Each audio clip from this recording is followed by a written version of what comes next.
نحمده ونصلي ونسلم على رسوله الكريم اما بعد فاعوذ بالله من الشيطان الرجيم بسم الله الرحمن الرحيم يا ايها الذين امنوا ادخلوا في السلم كافة آمنت بالله صدق الله العظيم وبلغنا رسوله النبي الامين الكريم درود پاک پڑھیں اللهم صل على سيدنا وشفيعنا وحبيبنا ونبينا ومولانا محمد معدن الجود والکرم وعلى آلہ واصحابہ وبارک وسلم صلاۃ و سلام علیک یا رسول اللہ صلی اللہ تعالی علیہ وسلم۔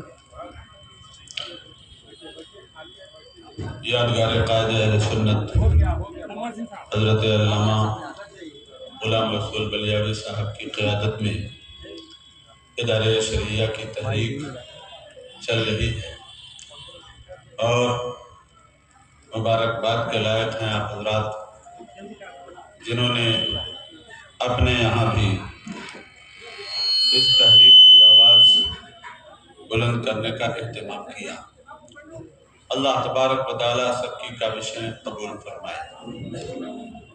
یہ بات آپ اچھی طرح سمجھ سکتے ہیں کہ انسان کسی کو دیکھ کر کے جتنا سمجھتا ہے اس کا باطن پڑھ کر کے اتنا نہیں سمجھ پاتا۔ مثال کے طور پر آپ کو کسی ڈاکٹر نے کہا کہ آپ کو سیب کھانا چاہیے اور آپ نے اپنے ایک دوست سے سیب لانے کو کہا، وہ لے کر آیا۔ جب آپ نے سیب کا تھیلا کھولا تو اس میں سے امرود نکلا۔ اب آپ نے کہا کہ ہم نے سیب لانے کو کہا تھا، آپ امرود لے آئے، تو آپ کا دوست کہتا ہے بھائی کھا کر تو دیکھیے، اوپر سے امرود لگ رہا ہے اندر سے سیب ہے، اس کے اندر لذت جو ہے سیب کی ملے گی، اوپر سے دیکھنے میں امرود لگ رہا ہے۔ تو میں آپ سے پوچھتا ہوں کہ آپ اس کو سیب مان لیں گے؟ بولیے، آپ اس کو سیب نہیں مانیں گے نا؟ بلا تشبیہ و تمثیل ہر مسلمان یہ کہتا ہے کہ ہمارے دل میں اسلام کی بڑی محبت ہے اور ہم اندر سے پکے مسلمان ہیں، لیکن ذرا اپنے کلچر پر دھیان دو، تم اوپر سے ویسے ہی دکھتے ہو جیسے سیب امرود کی شکل میں نظر ہے۔ زندہ باد زندہ باد۔ آپ نے اپنا ظاہر، آج ہمارا دشمن بھی یہ کہنے پر مجبور ہے کہ اسلام سے اچھا کوئی مذہب نہیں، لیکن وہ ایک اسٹیپنی لگا دیتا ہے کہ اسلام بہت اچھا مذہب ہے لیکن مسلمان اتنے اچھے نہیں۔ وہ کیا کہنا چاہتا ہے کہ اسلام جو ضابطہ دیتا ہے اس ضابطے میں تو ہم داغ نہ نکال سکے، لیکن مسلمانوں کے کریکٹر میں ہمیں موقع ہے۔ تو ضروری چیز یہ ہے کہ جیسے آپ کا باطن عمدہ ہے آپ کا ظاہر بھی عمدہ، آپ کا ظاہر بھی اچھا ہو۔ آج کہیں بھی شادی کی تقریب ہو تو پہلی نظر میں دیکھ کر کے فیصلہ کرنا مشکل ہوتا ہے کہ کس قوم کی یہ شادی ہے۔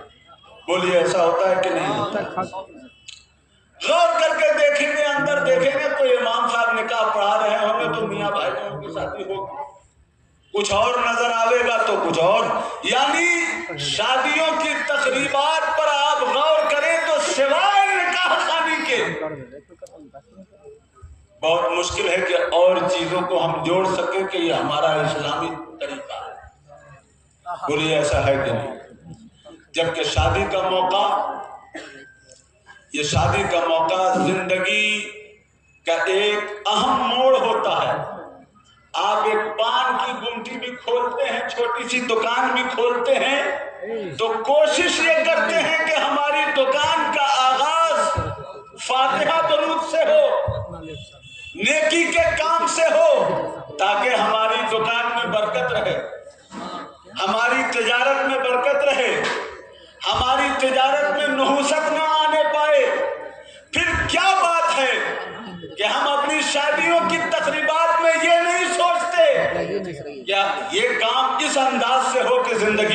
برکت رہے.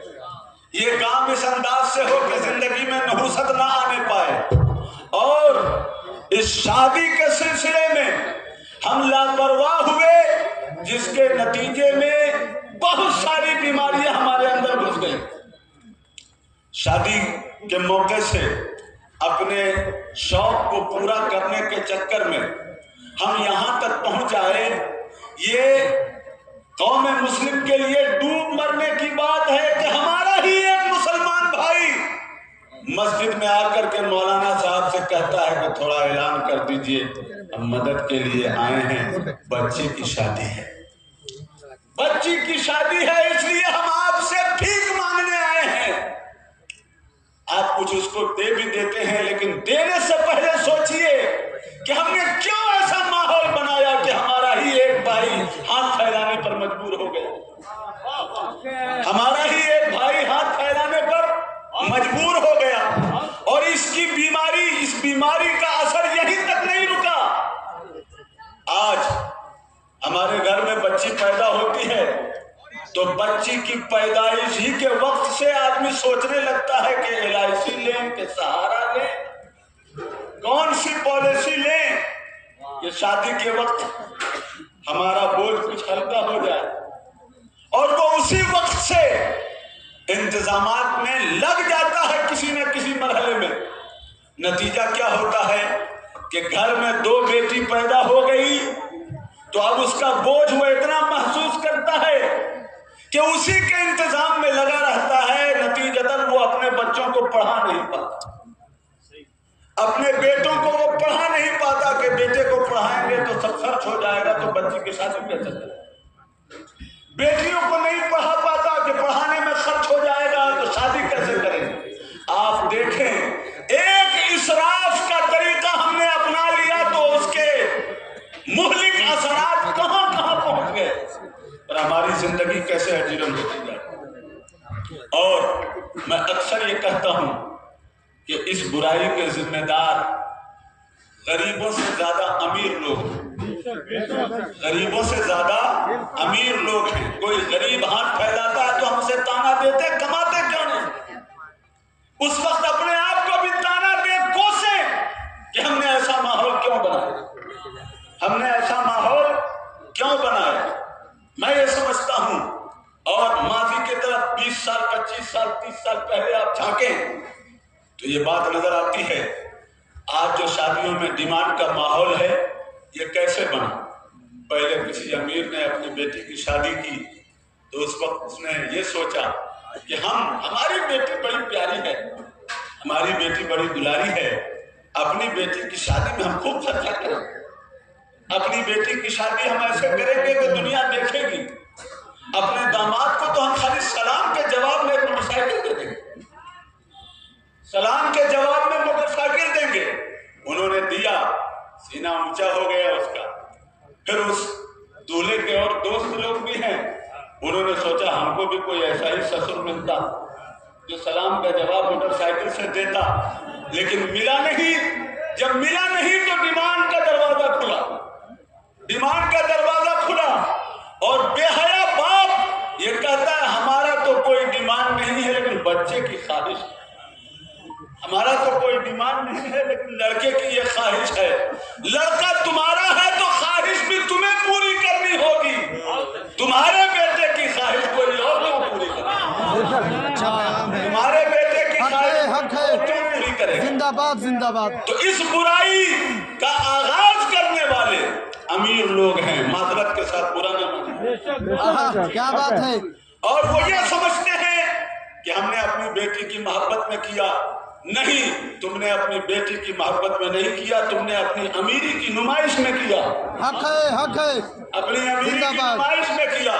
اگر بیٹی سے محبت ہوتی تو کبھی اسلام سے بھی پوچھو کہ محبت کیسے ادا کی جاتی ہے.